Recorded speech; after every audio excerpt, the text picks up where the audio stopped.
Abra sua Bíblia em Josué capítulo 2. Josué capítulo 2.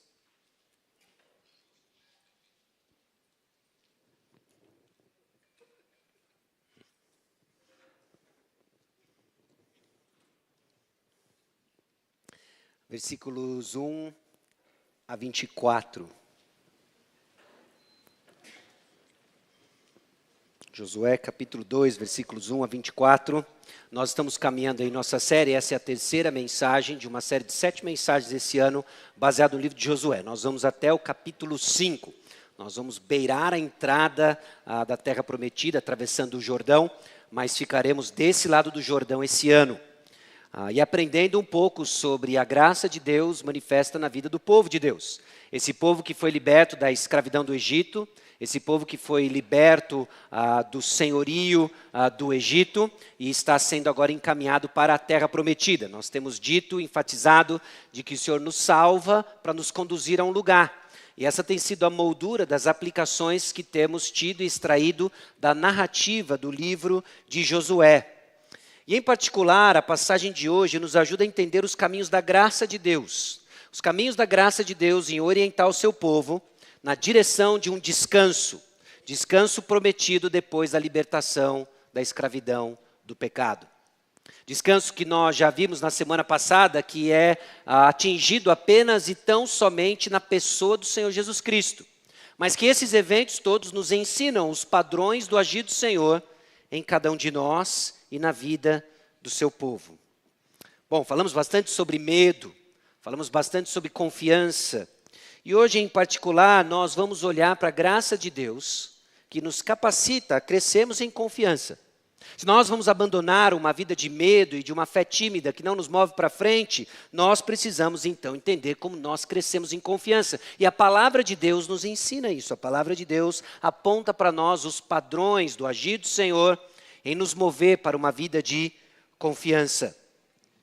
Bom, em primeiro lugar, então, se a luta é medo, visto em uma fé tímida, precisamos entender como a confiança é construída. Não só como a confiança é construída, mas reconhecer como a graça de Deus está disponível. Talvez algumas perguntas sejam óbvias, mas aqui está o Senhor, mais uma vez, nos expondo na sua palavra algo que eu e você não podemos sair daqui sem reconhecer e crer. Sobre a graça de Deus. Será que nós somos merecedores? Será que existe algo em nós que nos torna dignos da graça de Deus? A história de hoje nos ensina que absolutamente não. Não tem nada em nós que nos torna dignos de merecermos a graça de Deus. Como e onde então a graça atua? E nós vamos ver como a graça de Deus atua na vida não só do povo de Israel, mas de uma personagem particular chamada Raabe. Meus irmãos, a graça não corre num caminho limpinho, mas ela atua de forma efetiva para limpá-lo por completo. E isso traz para nós esperança quando vemos a graça de Deus atuando numa jornada repleta de amarras, confusões, contradições éticas, e assim vemos o Senhor agindo certo em meio à nossa lambança.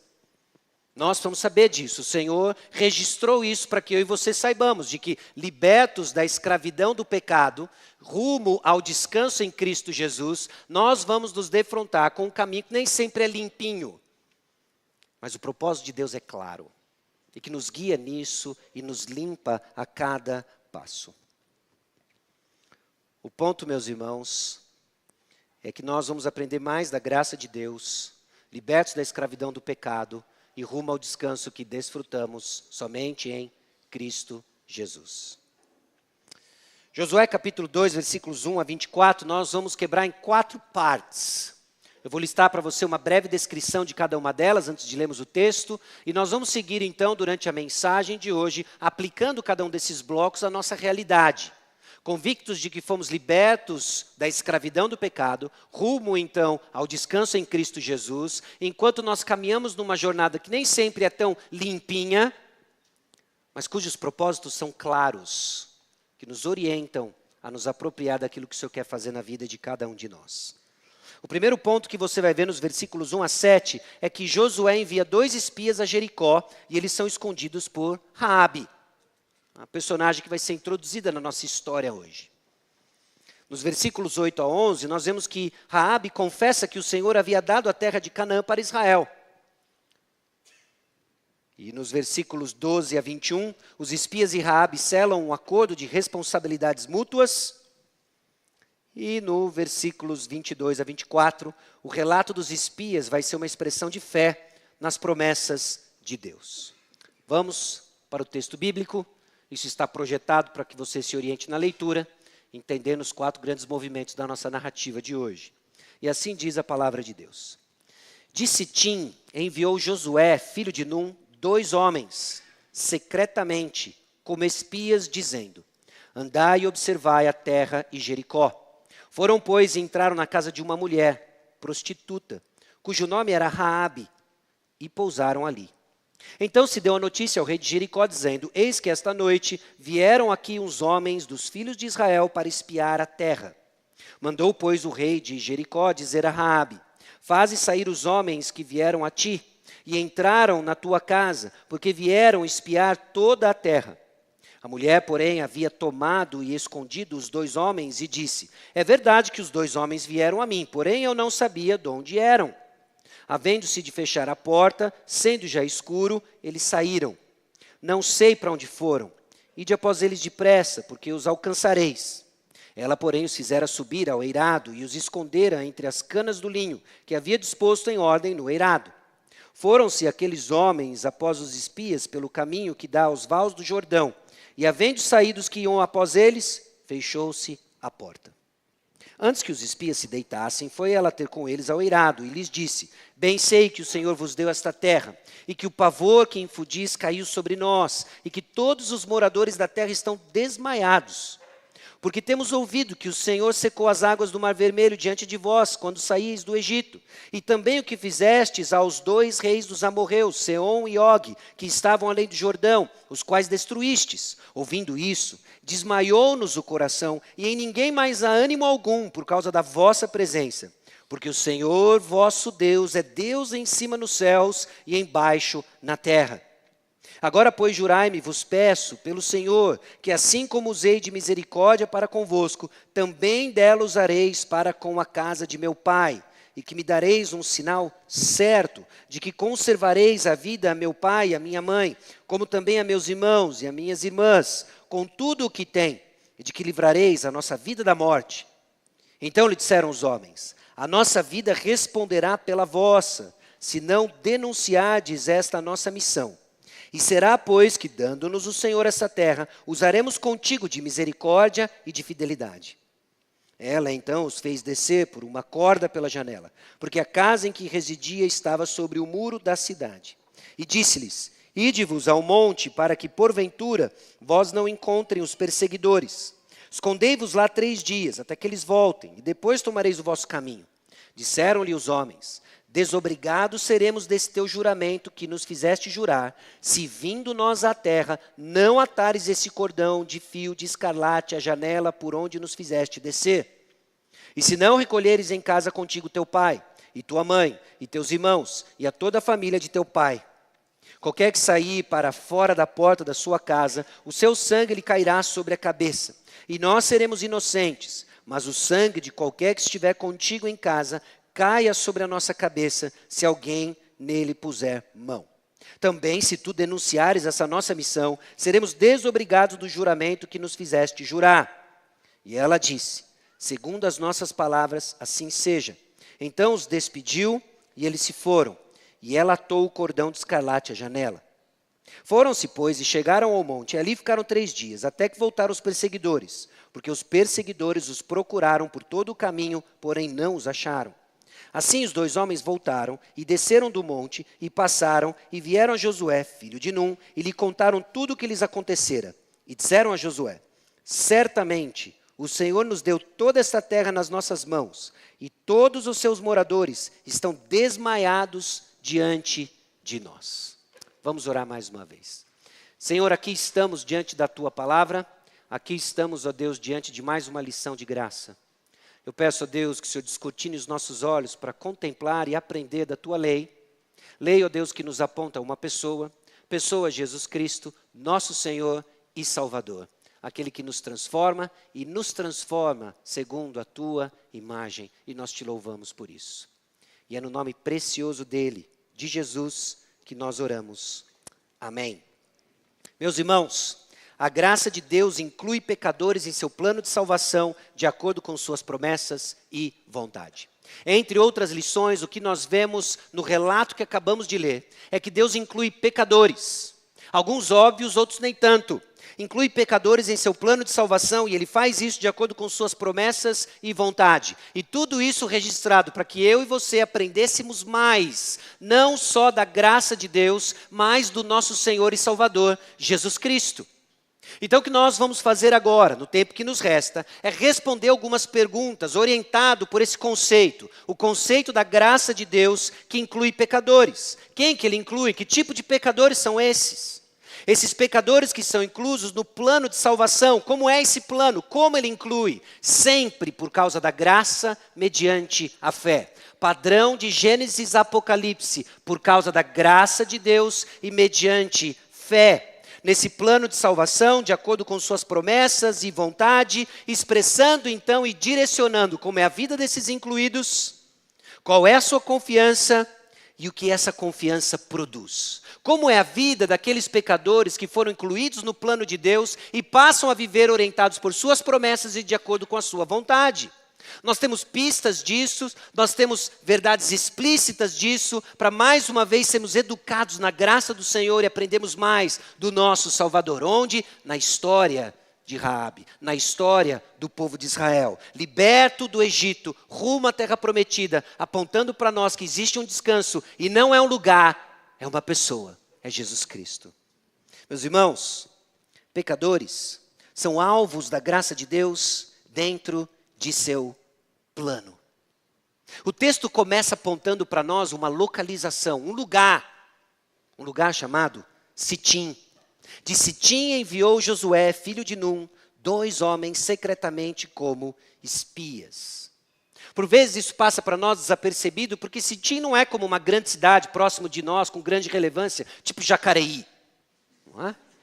A gente fala Jacareí, você sabe onde fica, aqui pertinho. E tem toda uma relevância, não é? Tem toda uma participação do nosso dia a dia. Mas quando você fala Sitim, você fala assim, de onde é? Parece Minas, né? Sitim.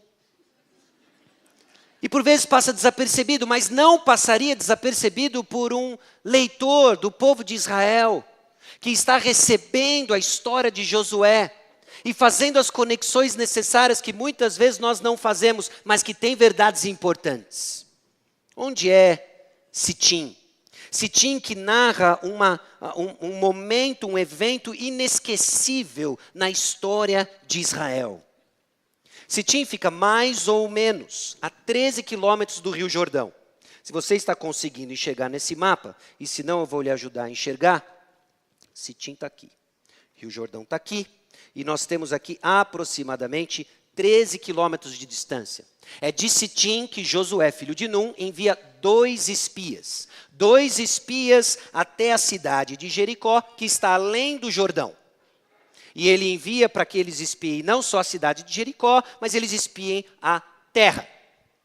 Bom, quando você vê o tema de espias sendo enviados para um lugar onde eles deveriam conquistar, você já faz algumas conexões. Mas talvez Sitim, nem todas as conexões. Mas o livro de Números, mais uma vez, nos ajuda, dando um panorama histórico do que se passou em Sitim. E não tem a ver com Raabe, tem a ver com o povo de Deus. Observe o que se passou em Sitim, Números capítulo 25, versículos 1 a 3. Habitando Israel em Sitim, começou o povo a prostituir-se com as filhas dos moabitas. Estas convidaram o povo aos sacrifícios dos seus deuses. E o povo comeu e inclinou-se aos deuses delas. Juntando-se Israel a Baal-Peor, a ira do Senhor se acendeu contra Israel. Bom, foi em Sitim que o povo de Israel, alguns anos antes, se prostituiu com outros deuses. Foi em Sitim em que o povo de Israel abriu mão da sua confiança no Senhor, o Senhor que havia livrado do Egito, e passou a servir o região. E agora é de Sitim, onde Josué, filho de Num, envia 2 espias, agora com uma motivação diferente, com uma confiança renovada, com corações transformados e firmes nas promessas do Senhor. Meus irmãos, Deus usa pessoas com passados complicados para evidenciar sua graça e para sua glória. E ainda não estamos falando de Raabe, nós estamos falando do povo de Israel, que em Sitim se prostituiu com falsos deuses.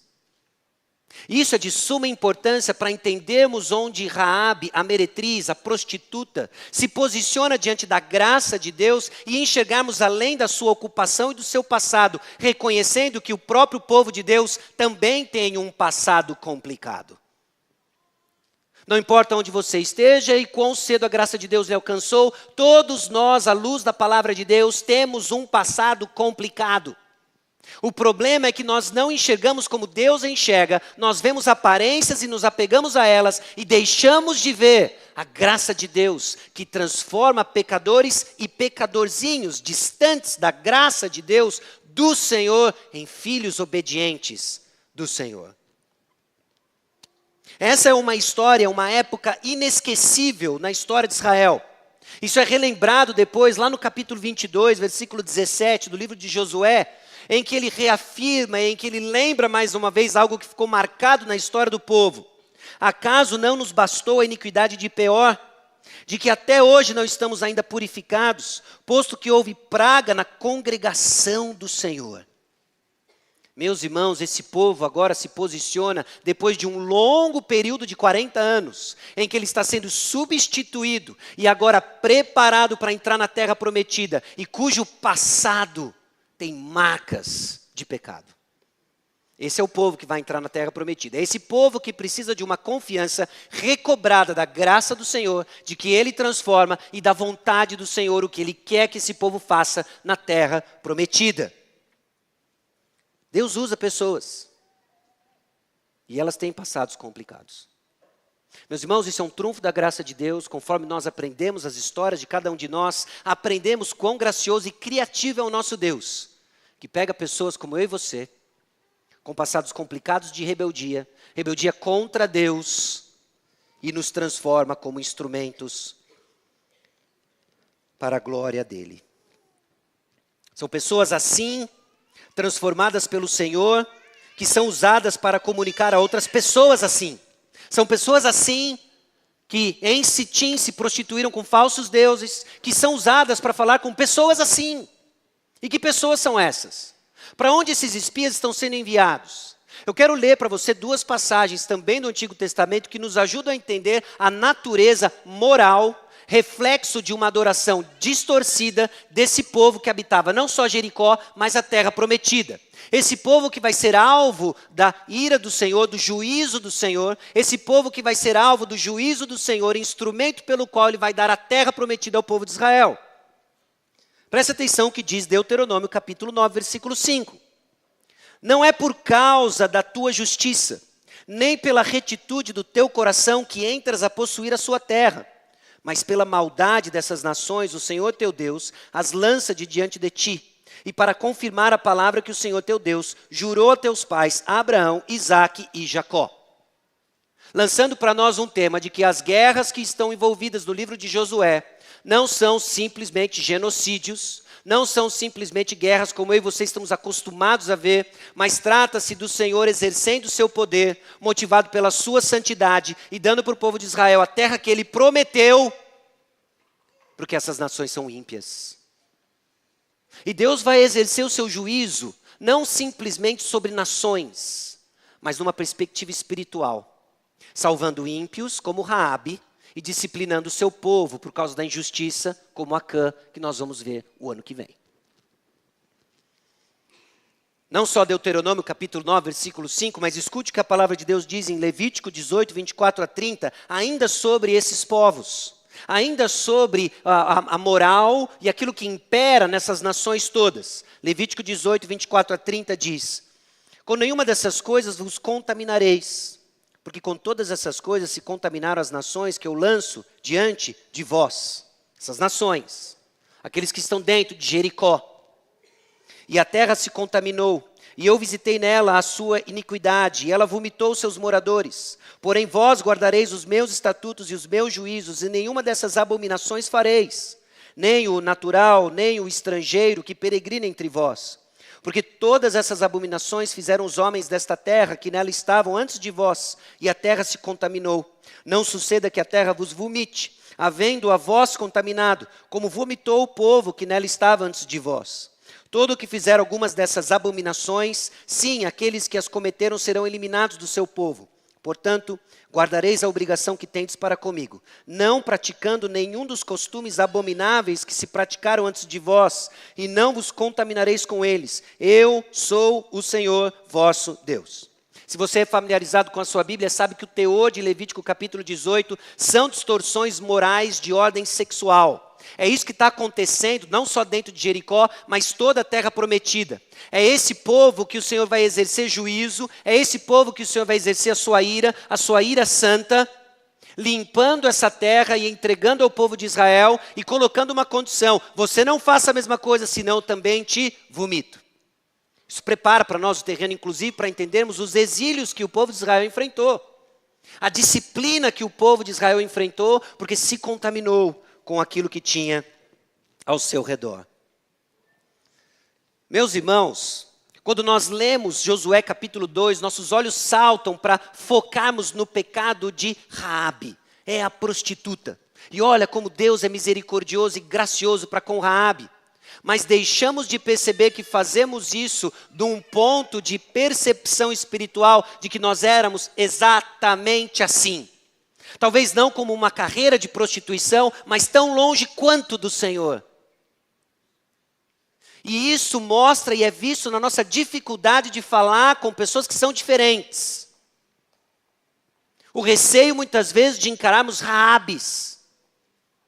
Porque limitamos o poder de Deus dentro daquilo que nós conseguimos não só manipular, mas também controlar com aparências. Irmãos, a dificuldade que nós temos em falar do Evangelho para pessoas diferentes é justamente porque vemos as diferenças e não as semelhanças que realmente importam. Somos todos pecadores carentes da graça de Deus. Quão diferente seria a nossa interação se enxergássemos pessoas não nas nossas diferenças, mas nas semelhanças. Quais semelhanças? Somos todos pecadores carentes da graça de Deus. Você realmente enxerga assim?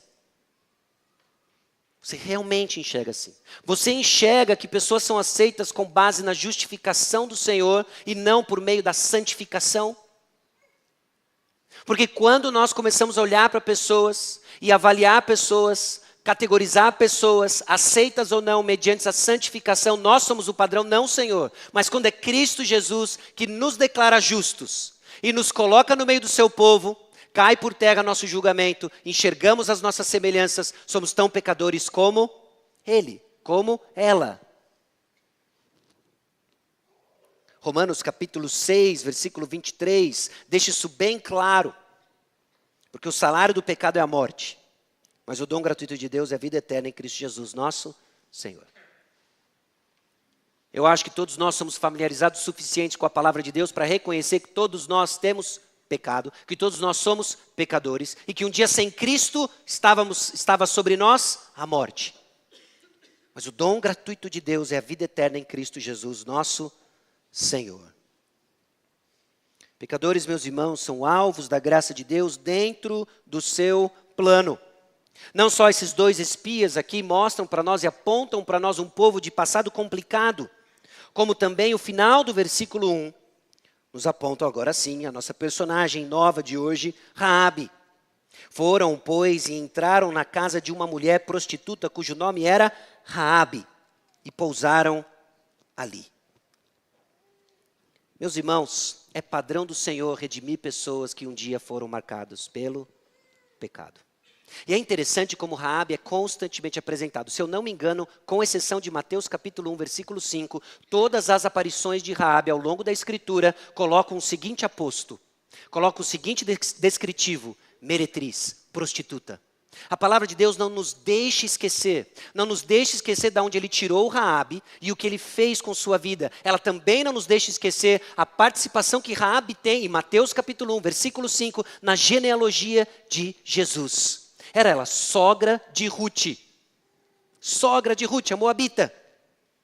Mãe de Boaz era Raabe. Deus redime pessoas marcadas pelo pecado. E quando Deus redime, não é de faz de conta, é de verdade. Ele salva, ele limpa e traz para o meio do seu povo, traz para a sua presença.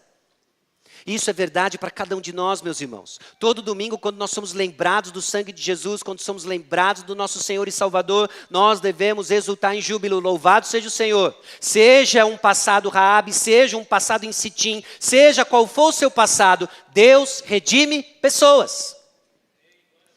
E aqui dentro há uma série de passados representados. E todos têm uma linha comum, que não tem a ver com aparência e diferença, mas a semelhança.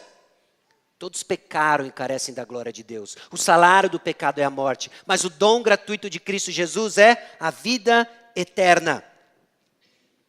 Deus redime então pessoas marcadas pelo pecado, e vamos ver que Deus usa pessoas improváveis, nos chamando a enxergá-las como Ele vê. Como Ele vê. Deus vê radicalmente diferente como eu e você tendemos a enxergar pessoas.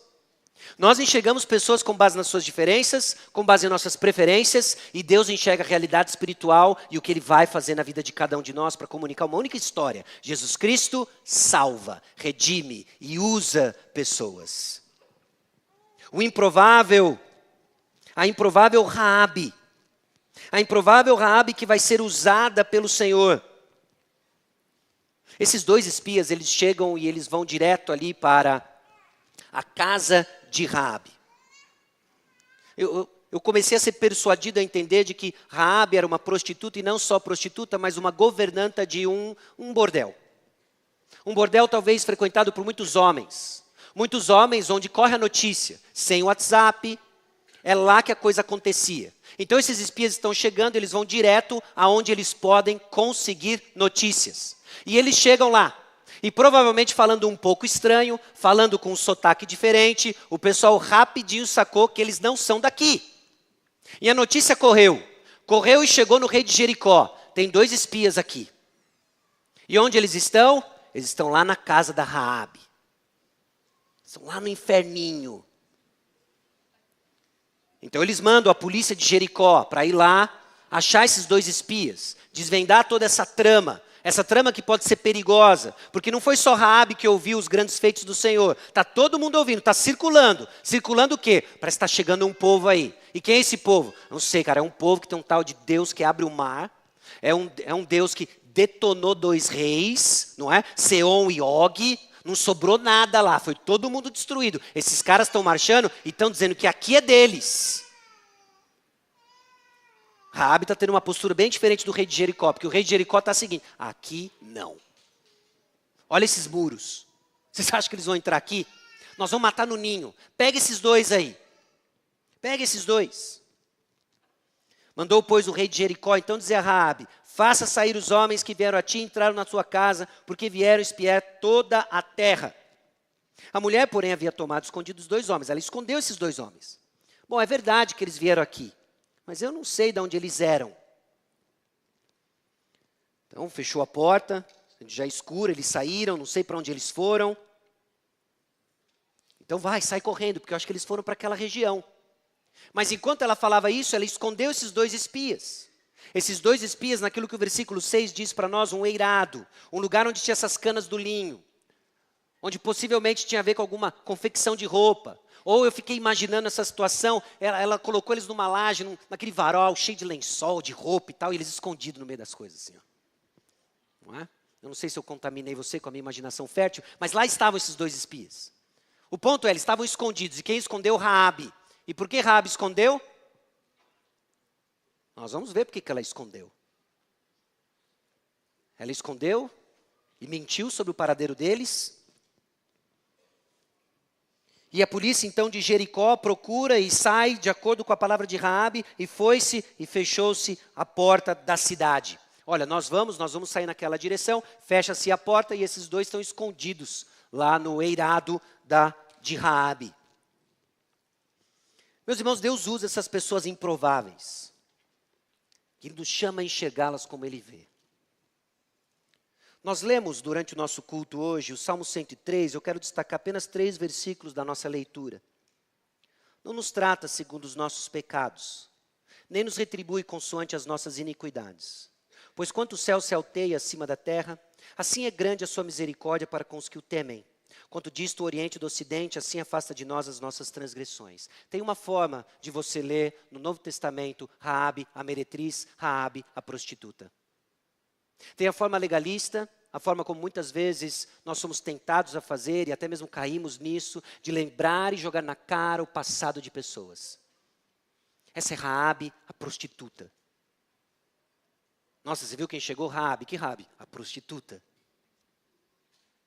E nós impomos sobre pessoas os rótulos de um passado que, de acordo com o Salmo 103, o Senhor diz que não nos trata segundo Ele. Então tem uma outra forma de lermos Raabe, a prostituta.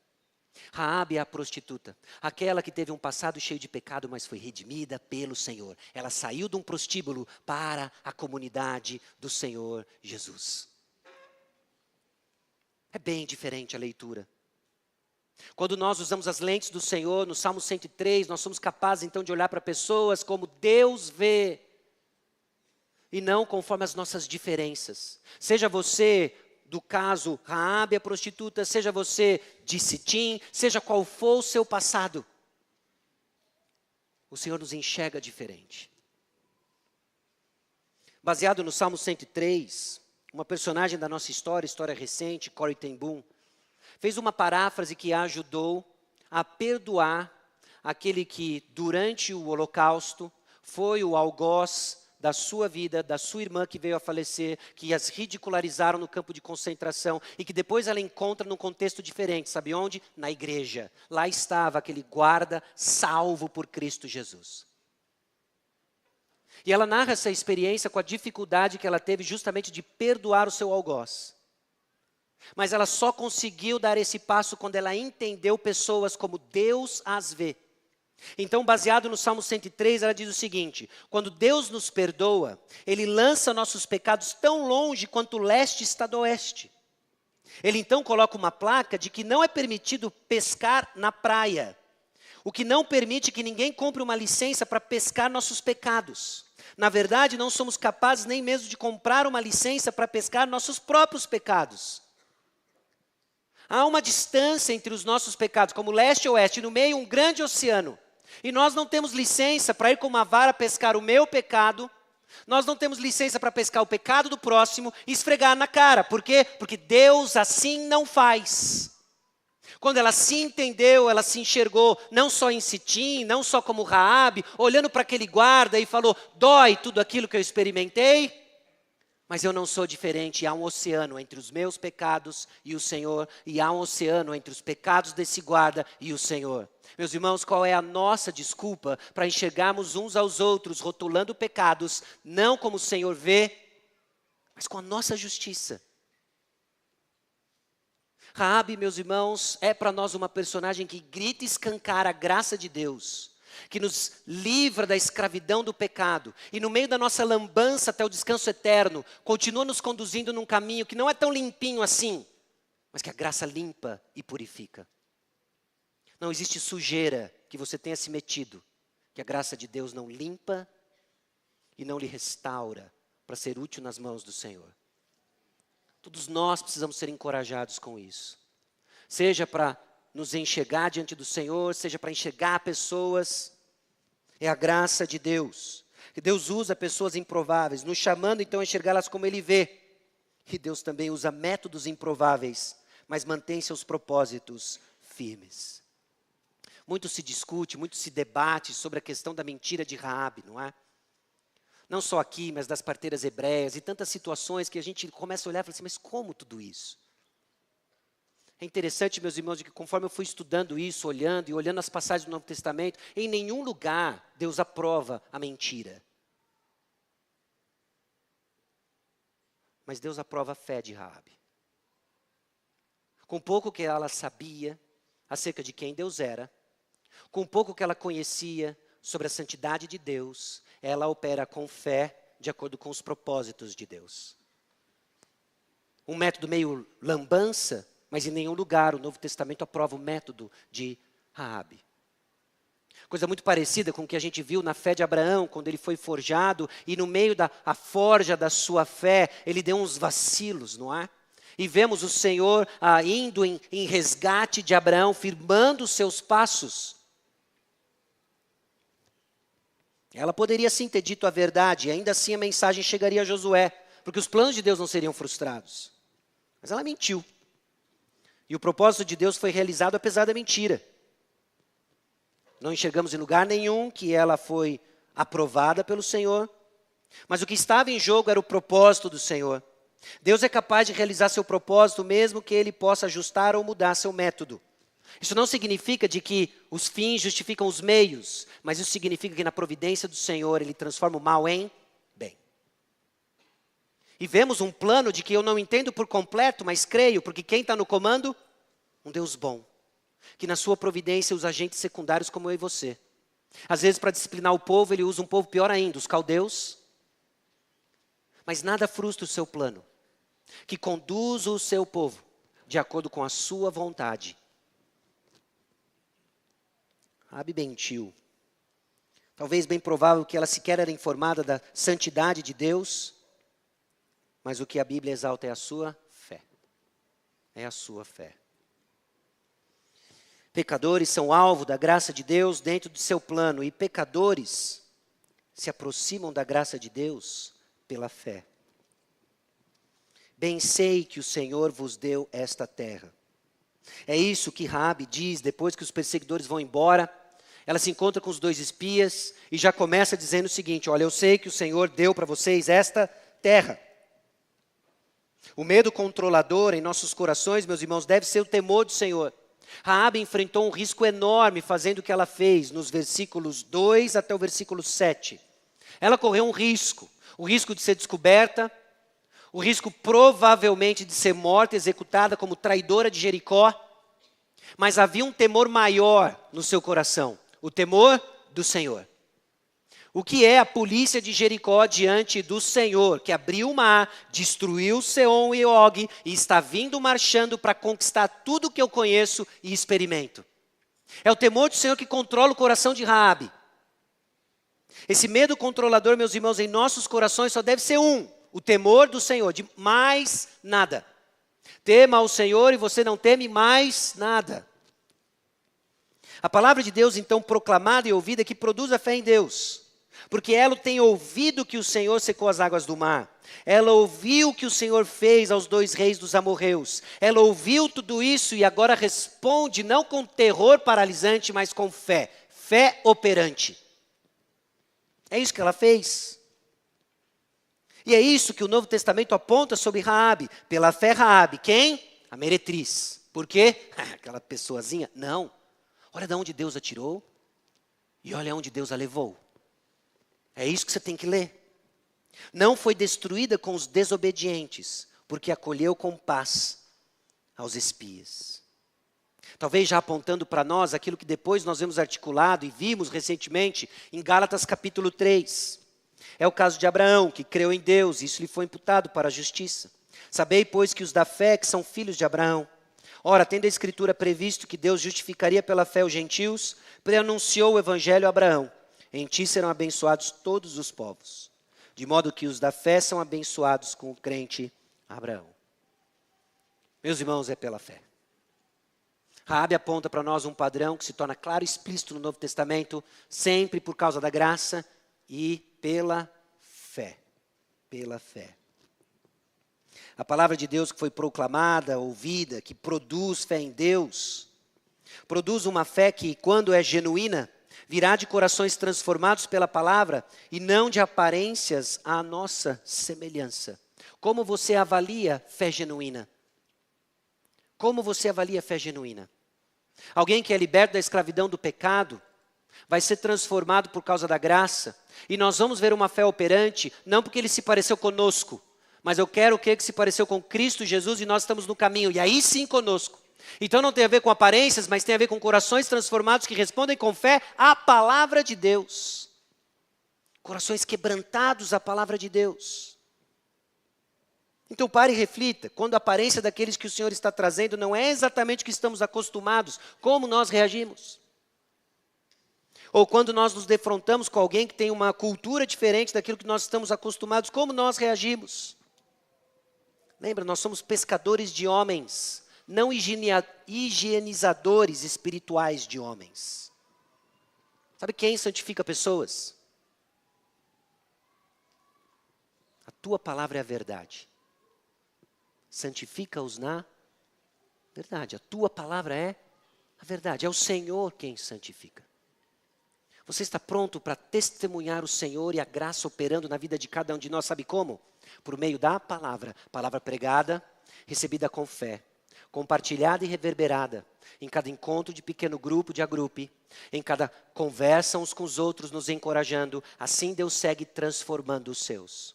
Diferente do que muitas vezes nós esperamos, diferente muitas vezes do tempo que nós gostaríamos, mas certamente trabalhando na vida do seu povo. Corações transformados. A fé, meus irmãos, vem pelo ouvir. E o ouvir, a pregação da palavra de Deus. O anúncio da palavra de Deus, que não é para alguns homens ou certos tipos de pessoas, mas a todos os homens. Diz Colossenses 1, 28. Não somente os que se parecem conosco, mas todos. Nós estamos à beira da nossa conferência missionária. Conferência missionária que às vezes nós ouvimos falando assim, isso não tem nada a ver comigo, a pessoa gosta de missões. Meus irmãos, tem tudo a ver com cada um de nós, porque missões é uma tarefa da igreja. Você parte da igreja, tem tudo a ver com você. Nós temos partes diferentes no exercício dessa missão, mas certamente temos que estar envolvidos e vamos ser desafiados a ouvir histórias, vamos ser desafiados a ouvirmos a palavra aplicada a contextos muito diferentes dos nossos. Mas iguaizinhos do nosso. Diferentes no rótulo, diferentes na aparência, mas iguaizinhos do nosso. Porque o salário do pecado é a morte. Mas o dom gratuito de Cristo Jesus é a vida eterna. É a realidade espiritual que nós olhamos e vemos, é igualzinho. A carência é a mesma, a palavra precisa chegar lá. Você precisa vir. Você precisa ser encorajado. Você precisa ser exortado. Você precisa ver o que Deus está fazendo. Você precisa seguir as promessas do Senhor, andar na vontade do Senhor e tudo isso porque a graça de Deus nos alcança e alcança os de Sitim, alcança Raabe e alcança cada um de nós. Pecadores se apropriam então da graça de Deus pela fé e uma vida de fé é vista em obras coerentes. Do capítulo 12 ao 21, o que nós vemos é o acordo em que os espias fazem com Raabe. Aliás, Raabe começa com isso. Raabe crê que o Deus de Israel é o verdadeiro Deus. Raabe crê de que ele abriu o Mar Vermelho, que ele destruiu aqueles 2 reis, os reis dos amorreus, e que eles estão marchando para conquistar a terra. Ela crê nisso. Então sabe o que ela faz? Ela volta para Jericó, ela pede um açaí e ela espera o povo vir. Ela seria doida, ou ela não crê no que ela disse. Mas o que ela faz mediante isso? Deus vai vir aqui, vai destruir essa cidade, e eu não quero ser destruída com ela. Eu creio no único Deus verdadeiro, esse, o Deus de Israel. É o que ela diz. Então ela vai fazer uma obra coerente. Sabe qual é a obra coerente? Espias, vem aqui. Eu ajudei vocês, agora quebra a minha. Eu ajudei vocês, agora eu preciso da ajuda de vocês. Porque eu não quero perecer com a cidade. Não só eu, mas a minha família, meu pai, minha mãe, o pet. Eu não quero perecer nisso. Então nós vamos fazer um acordo. E os espias fazem justamente esse acordo com ela. Também movido por fé. Sabe por que eles são movidos por fé? Porque eles foram espiar e eles estão com a seguinte atitude. Diferente dos outros espias 40 anos atrás. É tudo isso que Deus vai destruir. E essa terra é nossa. Eu não tenho a mínima ideia como é que nós vamos fazer com essa muralha, mas vai ser impressionante. Então, quando Raabe vem com a proposta, eles olham para ela, é razoável, nós vamos poupar você. Porque Deus vai vir aqui e vai arrebentar esse negócio aqui. Você vai ser poupada. A reação deles é de fé. Eles creem no que Deus está prestes a fazer. Diferente dos 10 espias, 40 anos antes. O muro é muito alto, tem gigantes. Eles creem. Eles creem. Então essa vida de fé é vista nessas obras coerentes. Agora, pois, jurai-me vos peço. Os homens respondem. Mas, se você denunciar a missão, o bicho vai pegar para o teu lado. Não, vai ser segundo as nossas palavras, que assim seja. Eles selam um acordo porque fé verdadeira é acompanhada de obras coerentes. Seja o receptor da mensagem, Raabe, de igual modo, não foi também justificada por obras quem? A meretriz Raabe. Quando acolheu os emissários e os fez partir por outro caminho. Por que ela fez o que ela fez? Ela acolheu os emissários porque ela creu que Deus é o Deus verdadeiro. Por isso ela fez o que ela fez. Não só o receptor da mensagem, Raabe, mas o próprio mensageiro. A contraproposta, então, do mensageiro mostra, eles creem, essa terra é nossa, Jericó vai cair. E eles cumprem a promessa. O ano que vem, em Josué 6:22, nós vamos ver que eles cumprem a promessa. Mas eles dão um alerta. Olha, a cidade é grande, e para a gente saber onde você mora, você vai amarrar uma fita escarlate na janela. E todo mundo tem que estar lá dentro. Porque eu não sei quem é seu pai, eu não sei quem é tua mãe, o bicho vai pegar. Mas se eles estiverem lá dentro, fita de escarlate, sinalizando que aqui é o lugar protegido do Senhor, vai dar bom. Vai dar bom. Meus irmãos, uma vida de fé vista em obras coerentes. Nós temos dedicado as nossas escolas bíblicas dominical justamente para falar e tratar sobre esse assunto. Nós cremos uma porção de coisas sobre Deus. Agora há uma coerência em resposta ao que cremos sobre Deus. Deus está nos chamando a diminuir esse intervalo que existe entre confissão e vida. Confissão e vida. Para que aquilo que nós falamos, vivamos. Para a glória de Deus. Nos versículos 22 a 24, nós vemos que a fé enxerga o que Deus promete em sua palavra. É isso que a fé enxerga. Às vezes, meus irmãos, nós precisamos de uma correção de foco. Porque nós vemos o nosso redor e nós avaliamos o nosso redor de acordo com a nossa experiência e não com a palavra de Deus. Você já imaginou chegar 2 espias, sabendo que o povo passou, encontrar uma cidade como Jericó, toda fortificada, olhar aqueles mesmos gigantes que lá estavam 40 anos, talvez os filhos deles estavam lá, filho de gigante, gigante é, não é? E eles olhando todas essas coisas e mais uma vez avaliando, não nas lentes das promessas, mas de acordo com a experiência, mais 40 anos no deserto. Mas aqui é diferente, esses espias mostram uma fé diferente. Eles escutam o relato de Raabe baseado no que ela está dizendo, baseado no que eles viram, de acordo com a promessa de Deus, eles voltam para Josué e dizem, Josué, tá para nós. Mas você concorda comigo que eles poderiam ter uma postura diferente de incredulidade? Chegado em Jericó, e Raabe dá exatamente o mesmo testemunho. Olha, eu sei de onde vocês vêm, eu sei quem é o Deus de vocês, ele abriu o mar, ele destruiu Seom e Og, e está marchando em destruição. Os espias se olham e falam, essa mulher é maluca. Eu não vou dizer para Josué um testemunho de uma meretriz. Então isso aqui é fria, cara. Isso aqui é uma cilada. Tenho certeza. Imagina, ela é traiçoeira. É uma mulher que, olha o tipo de atividade que ela tem. Isso aqui não é uma fonte confiável. Fake news. Vamos voltar para Josué e dizer, Josué, não dá. A única coisa que a gente encontrou lá foi uma fonte não confiável, dizendo que a gente iria marchar sobre tudo aquilo, que ia destruir tudo. De coisa que ela ouviu. A mesma coisa, uma atitude bem diferente. Aqui estão 2 espias que conhecem as promessas do Senhor. E o que eles estão ouvindo está de acordo com as promessas do Senhor. Fé enxerga e enxerga alguma coisa. Esse alguma coisa precisa ser a palavra de Deus. Senão a sua experiência vai falar mais alto. Senão o que você experimenta, sente, vai falar mais alto. E as suas decisões vão ser distantes da palavra de Deus. E nós vamos colhendo apenas dores e dores de cabeça.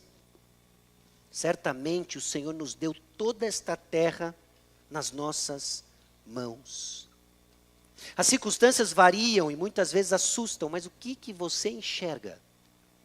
O que você enxerga?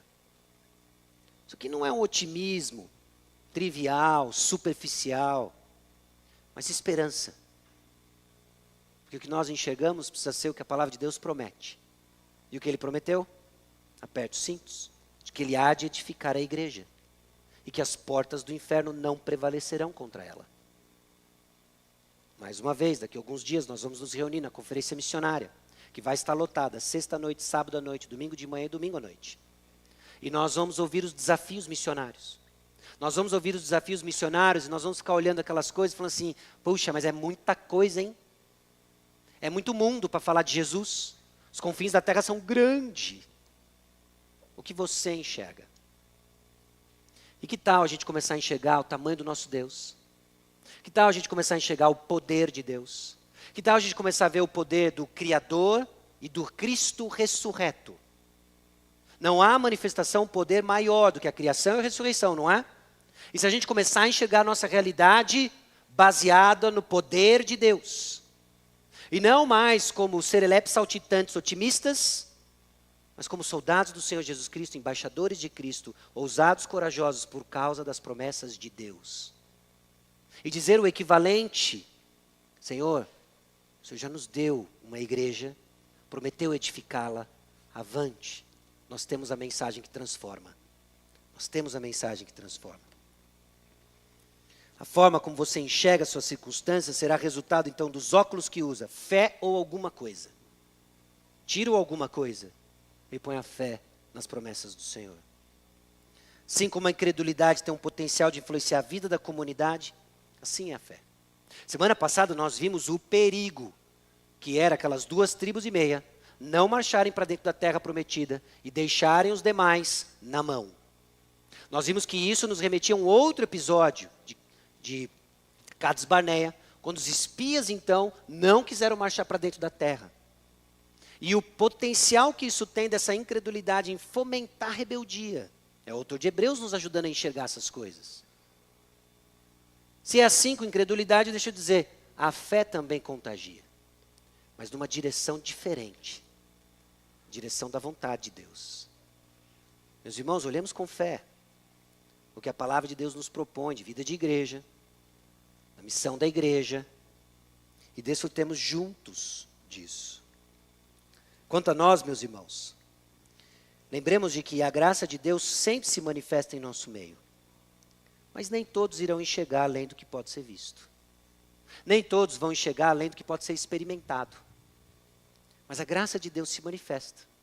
Às vezes de forma silenciosa, às vezes de um rompante, de mar vermelho se abrindo. Mas sabe quem são aqueles que estão percebendo? Aqueles que têm o óculos da fé, alinhados com as promessas de Deus, enxergando o agir do Senhor, lentamente transformando, mas certamente transformando a sua igreja. Até onde? Até o descanso em Cristo Jesus. A graça de Deus ela é recebida pela fé, evidenciada em obras coerentes com aquilo que o Senhor pede de nós. Você não é chamado para desvendar os mistérios das suas circunstâncias, a responder cada das perguntas que estão no ar. Você é responsável em seguir obedientemente, capacitado pela graça de Deus, as suas responsabilidades. E assim o Senhor vai edificar a sua igreja. O que o Senhor quer de nós é passos de fé, guiados apenas por sua palavra, que revela a sua vontade. Josué vai marcar para nós os pedidos do Senhor, impossíveis aos olhos humanos, para deixar claro que é o Senhor quem faz. O que ele pede de nós? Ele não pede de nós, vai lá e destrua as muralhas de Jericó. Não pede isso. Deus não está pedindo, vai lá e rapa a terra, mata todo mundo. O que Deus pede é passo de obediência, na certeza de que Ele vai adiante. A guerra é dele. A guerra é dele. E Ele vence no final. Louvado seja o Senhor, que executa seu plano gracioso, de acordo com sua vontade e em meio à nossa bagunça. Mas o que você está enxergando? Que seja pela fé, nas promessas do Senhor, cada passo mais perto de Cristo Jesus, para a glória dele. A graça de Deus inclui pecadores em seu plano de salvação, de acordo com suas promessas e vontade. Vamos orar. Senhor, nosso Deus e Pai, aqui chegamos diante do Senhor, com o coração grato, pelo teu plano gracioso, pelo teu plano certo, de nos incluir rumo ao descanso eterno em Cristo Jesus.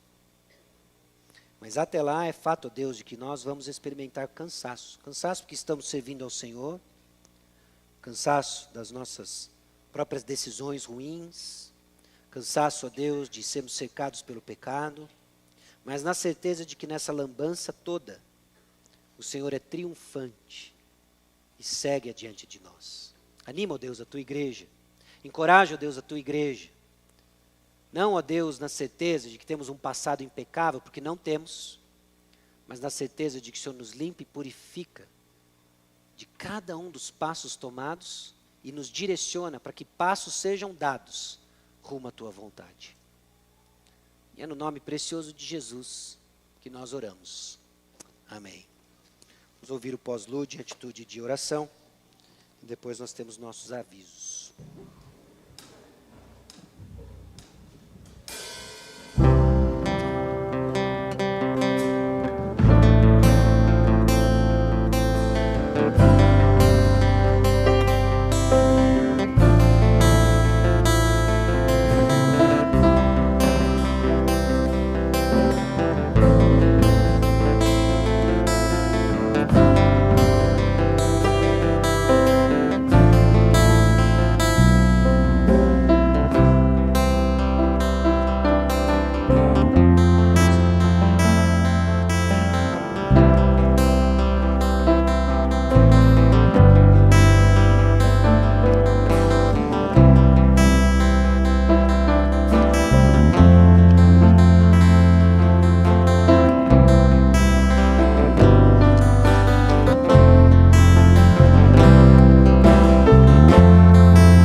Só um pouquinho mais a sua atenção.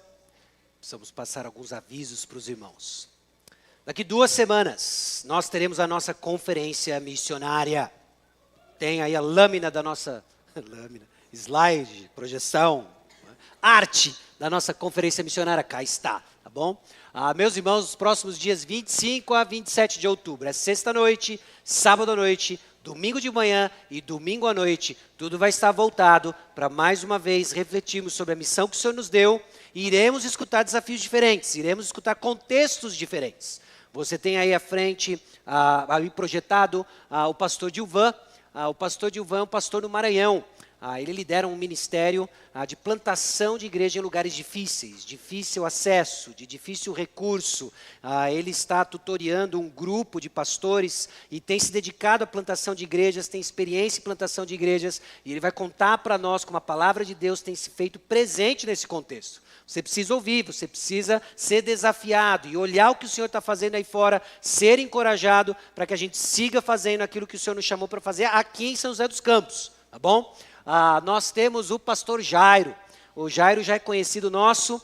O Jairo, ele é missionário na Missão Seara, trabalha com os ribeirinhos, plantando igreja entre os ribeirinhos, todo um contexto diferente, equipando liderança entre os ribeirinhos, vai estar conosco também.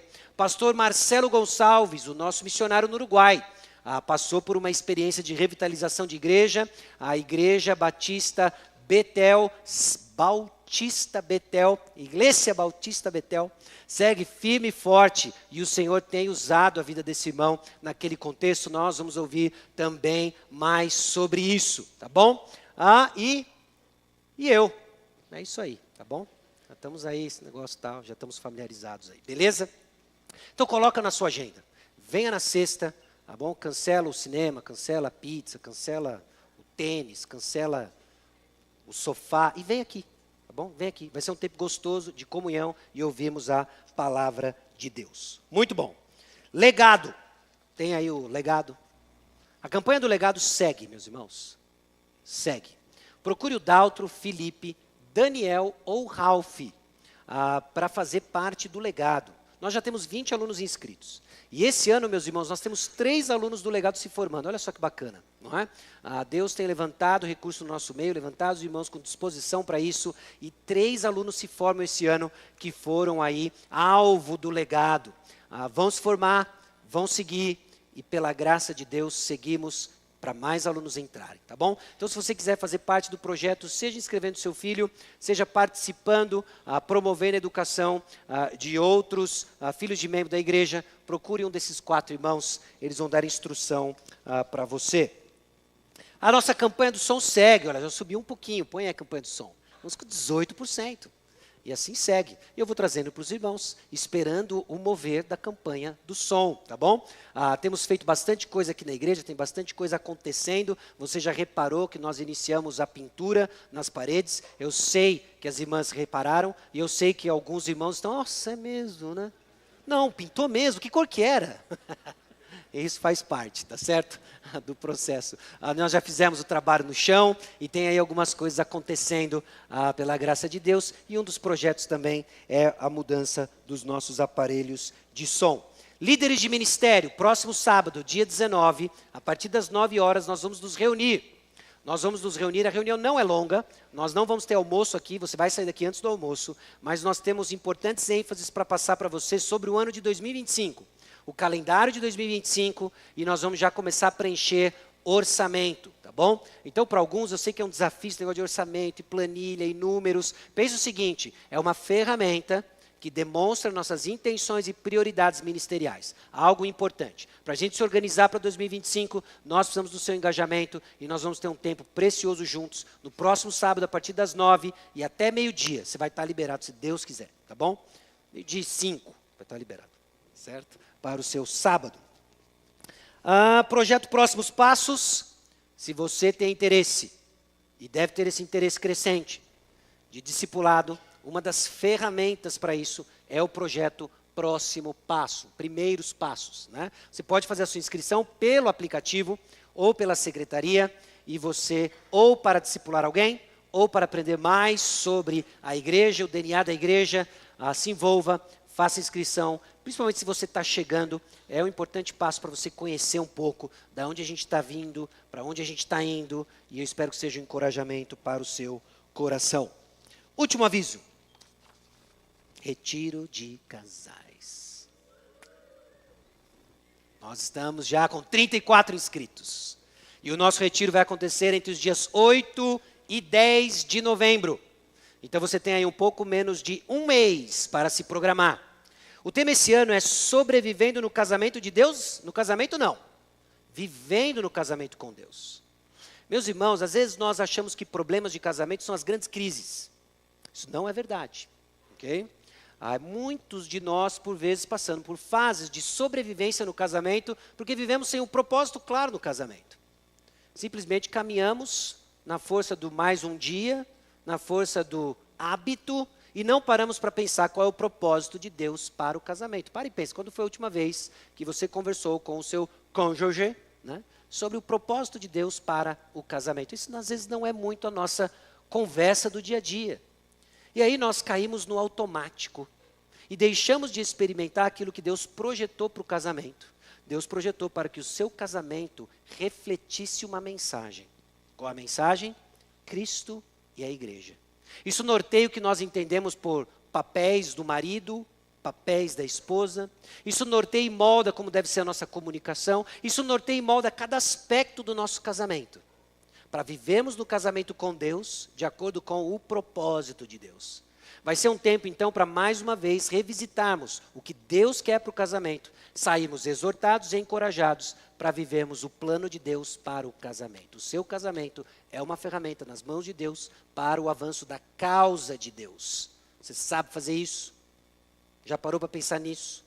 Nós vamos refletir mais sobre isso. Um dos temas do nosso retiro. Faça sua inscrição, então, com a nossa secretária Flávia.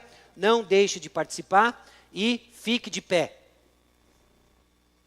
Todos aqueles que irão no retiro. Estou brincando. Fica de pé todo mundo. Nós vamos orar. E nós vamos orar agradecendo a Deus pela vida do pequeno Luca. O Luca nasceu. O Luca até tomou um susto. O que eu fiz agora? O Luca nasceu, o filho do Tomás e Lívia nasceu. Tem aqui à frente um cravo. E quando tem um cravo, nós sabemos que um menino nasceu. E nasceu o pequeno Luca. Nós vamos orar por ele. Nós vamos orar por nós. E assim nós nos despedimos. Depois do nosso tempo de comunhão. E nos vemos, se Deus quiser, no próximo final de semana. Ok? Vamos orar. Senhor, nosso Deus e Pai, nós somos gratos pela chegada do Luca. Obrigado a Deus que o Senhor abençoou o Tomás e a Lívia com a chegada de mais um menininho.